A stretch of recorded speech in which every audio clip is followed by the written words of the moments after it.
Toll gate దగ్గర నా వాహనం స్లో అవుద్దని. అయ్యా మిస్టర్ కృష్ణదాస్ ధర్మాన ప్రసాద్, ఇప్పుడు కూడా నడి రోడ్డునున్నాను, శ్రీకాకుళంలో ఉన్నాను, ఇప్పుడు తిరిగి వెళ్తా టెక్కలి, రోజు వెళ్తా.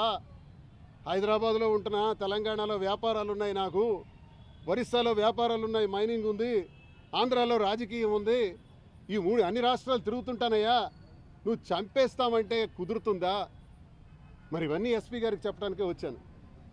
కృష్ణదాస్ దానికి అడ్మిట్ అయ్యాడు ఒక ఛానల్లో, చూడండి.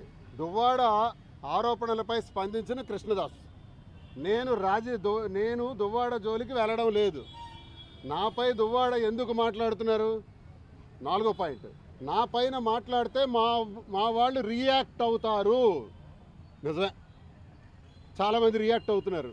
ఎలా రియాక్ట్ అవుతున్నారో తెలుసా?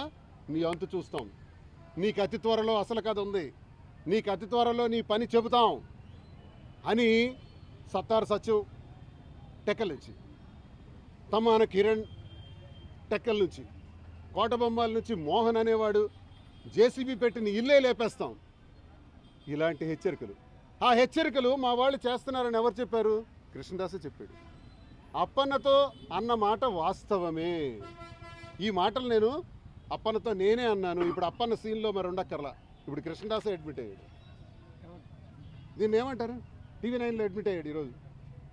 దీన్ని ఏమంటారు? అంటే చంపాడని చూస్తావా? అందుకే ఎస్పీ గారి దగ్గరికి వచ్చాను. నాకు 2+2 గన్మెన్ ఉండేవారు. సార్ దయచేసి ఆ గన్మెన్ని నాకు మళ్ళీ 2+2 చేయండి, 1+1 చేసేసినారు, నాకు అటాక్ చేయాలని చూస్తున్నారు, రక్షణ కల్పించండి, నా ప్రాణానికి వాళ్ళ వల్ల తీవ్రమైన ముప్పు ఉంది, ఏ క్షణానైనా నన్ను అటాక్ చేస్తారు, నేను కారులోనే తిరుగుతూ ఉంటాను, దయచేసి నాకు రక్షణ కల్పించండి అని చెప్పి ఎస్పీ గారిని నేను ఇప్పుడు అడగటం జరిగింది.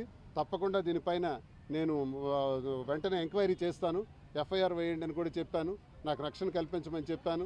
ఇతర రాష్ట్రాలకు వెళ్తే నాకు గన్మ్యాన్ తీసేస్తున్నారు. ఇతర రాష్ట్రాలకు వెళ్ళేటప్పుడు